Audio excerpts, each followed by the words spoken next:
सभी साथियों को नमस्कार। एजुकेशन स्पेशल यूट्यूब चैनल के माध्यम से आप सभी मित्रों का बहुत बहुत स्वागत है, अभिनंदन है। जैसा कि सभी साथी जानते हैं, एजुकेशन स्पेशल यूट्यूब चैनल के माध्यम से आपको समय समय पर विभिन्न जानकारियां उपलब्ध कराने का प्रयास इस प्लेटफॉर्म के माध्यम से किया जाता है। आज फिर एक महत्वपूर्ण वीडियो हम आपके लिए लेकर आए हैं। पूरी जानकारी इस वीडियो के माध्यम से आपको बताने का प्रयास करेंगे। इससे पहले यदि आप चैनल पर नए हैं और आपने चैनल को सब्सक्राइब नहीं किया है तो प्लीज़ आप चैनल को सब्सक्राइब कर लें और बेल आइकन को प्रेस कर लें ताकि आने वाले वीडियो के नोटिफिकेशन आपको मिलते रहेंगे। आइए जान लेते हैं क्या है पूरी अपडेट। लोक शिक्षण संचालनालय द्वारा महत्वपूर्ण समीक्षा बैठक की जिसमें आईसीटी के संबंध में चर्चा की गई। आइए क्या जानकारी दी गई और किस प्रकार से आईसीटी की लैब और कंप्यूटर और पूरी जानकारी यहाँ पर आपको बताने वाला हूँ। सहायक संचालक श्री नीरज सक्सेना द्वारा आईसीटी के संबंध में चर्चा की गई और समीक्षा की गई। उन्होंने कहा कि आईसीटी लैब के संबंध में जो बीट की है उसमें समग्र शिक्षा अभियान, पीएम श्री वोकेशनल आईटी की 10 कंप्यूटर की लैब हैं। स्टार्स प्रोजेक्ट के अंतर्गत 25 कंप्यूटर की लैब और 14 कंप्यूटर की वोकेशनल आईटी लैब, इतने कंपोनेंट आईसीटी लैब आपके जिले में शामिल हैं।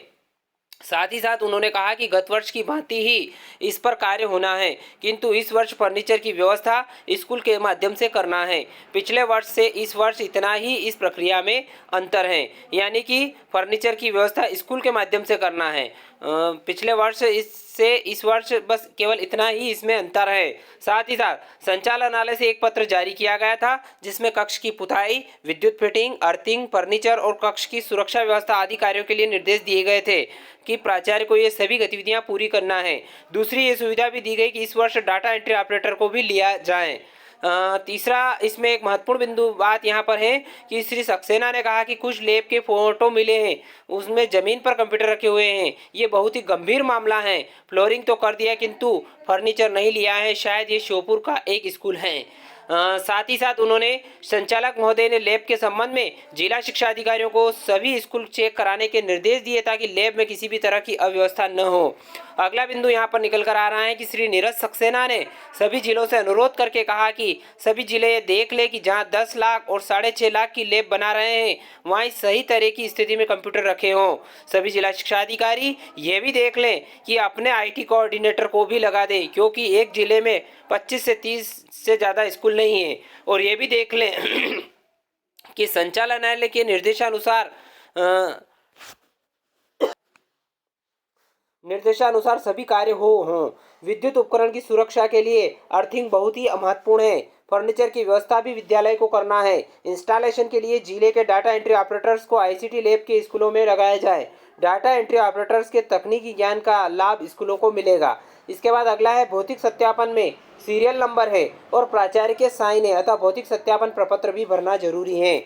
इसके अलावा आपके ज़िले में जो इंस्टॉलेशन एजेंसी हैं उसके साथ टाई अप करें। उन्होंने व्हाट्सएप ग्रुप बनाया है। श्री नीरज सक्सेना सहायक संचालक ने कहा कि उस ग्रुप में मैं स्वयं भी हूं, किंतु मैंने देखा कि ग्रुप में वन साइड कम्युनिकेशन है।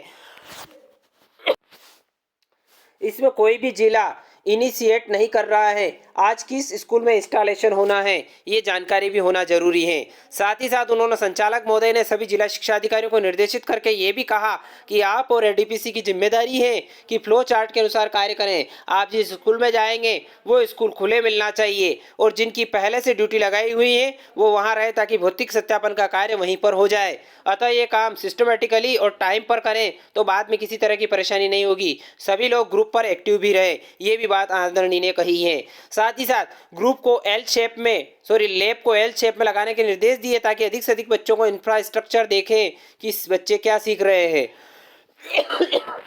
आईसीटी लैब हायर क्लास के बच्चों के लिए है। इसमें एक सिस्टम पर अधिकतम 2 बच्चे ही बिठाना है क्योंकि ये इंडिविजुअल लर्निंग प्रोग्राम है। भौतिक और तकनीकी सत्यापन के निर्देश पिछले वर्ष के अनुसार ही होंगे। अभी जो इंस्टॉलेशन हो रहा है उसमें एक बैलाक रिपोर्ट निकाली जाए ताकि उसी समय प्राचार्य के साइन हो जाए। इससे पता चल जाए कि सिस्टम पूरा इंस्टॉल हो गया है और बैलाक रिपोर्ट भी निकाल ली गई है। इस संबंध में जो गूगल शीट शेयर की गई है उसमें आपसे उम्मीद है कि उसमें टेक्निकल वेरिफिकेशन का प्लान बताएं कि कब कब वेरिफिकेशन कर रहे हैं और जिन स्कूलों के इंस्टॉलेशन हो गए हैं वे स्वयं बताएं कि उनकी वेरिफिकेशन की डेट क्या है। इसमें स्लैब बांटे गए हैं कि 15 फरवरी तक, 16 से 20 फरवरी तक, 21 से 24 तक, 26 से 28 तक, 1 से 5 मार्च तक, यदि आपके पास 15 स्कूल है तो एक दिन में 3 स्कूल करेंगे तो 5 दिन में 15 स्कूलों का वेरिफिकेशन हो जाएगा। अगला बिंदु है, अभी जिन 10 जिलों में वर्क आर्डर जारी नहीं हुए हैं उसमें वो जिले हैं छतरपुर, छिंदवाड़ा, जबलपुर, झाबुआ, रीवा, सागर, सतना, शिवपुरी, टीकमगढ़ और भोपाल। भोपाल से कल ही बात हुई, वहाँ पर बीट फिर से जारी हो रही है। बाकी जिले भी बीट की कार्रवाई प्रारंभ कर दें। जिस स्थिति में है उससे आगे बढ़ें और वर्क आर्डर जारी करने की कार्रवाई करें। साथ ही साथ संचालक महोदय द्वारा ये भी निर्देश दिए गए हैं कि इंस्टॉलेशन और पेमेंट 20 मार्च से पहले हो जाना चाहिए। वेरिफिकेशन की कार्रवाई 5 मार्च तक पूर्ण हो जाना चाहिए। भारत सरकार की ओर से रोक लग जाती है और अगले सत्र में कराने की में बहुत कठिनाई होती है। इस कार्य को समय सीमा में कराने की कार्रवाई करने के निर्देश भी संचालक महोदय द्वारा दिए गए हैं। संचालक महोदय ने नाराजगी व्यक्त कर कहा है कि इस संबंध में मेरे बार बार फोन किया जा रहा है। 2500 लैब स्थापित की गई हैं। जिला टीकमगढ़ की स्थिति के संबंध में चर्चा की गई। इस पर श्री नीरज सक्सेना सहायक संचालक ने बताया कि इसमें सभी को गूगल शीट शेयर की गई है। गूगल शीट में सभी अपने बीट नंबर डालते हैं और जेम पोर्टल इतना ट्रांसपेरेंट है कि बीट नंबर डालकर पूरी हिस्ट्री देख सकते हैं। एक कंपनी ने 15 जगह से ऑर्डर लिया और 15 में से 14 जगह उसकी पैनल की प्राइस 90,000 के आसपास थी, किंतु एक जिले में उसने 1,19,000 का दिया। कोई बीडर एक प्रोडक्ट को एक जगह से 100 और एक जगह 80 में दे रहा है तो ये लीगली सही नहीं है। ऐसे में बीडर ब्लैकलिस्ट होगा। तो कहने का मतलब है कि आईसीटी लैब से संबंधित ये महत्वपूर्ण निर्देश समस्त जिला शिक्षा अधिकारियों को दिए गए हैं और इनका वेरिफिकेशन करने के संबंध में भी निर्देश यहाँ पर दिए गए हैं। तो सभी शिक्षक साथी, सभी जिला शिक्षा अधिकारी महोदय ये इस बात को जरूर देख लें कि 5 मार्च तक इसकी कार्रवाई को पूर्ण करने के निर्देश यहाँ पर दिए गए हैं। साथियों, आशा करता हूँ कि पूरी अपडेट यहाँ पर आपको पसंद आई होगी। यदि वीडियो अच्छा लगे तो लाइक करें, शेयर करें, कमेंट करें। एक बार और निवेदन है, चैनल को जरूर सब्सक्राइब कर लें और बेल आइकन को प्रेस कर लें ताकि आने वाले वीडियो के नोटिफिकेशन आपको मिलते रहेंगे। बहुत बहुत धन्यवाद। जय हिंद, जय भारत।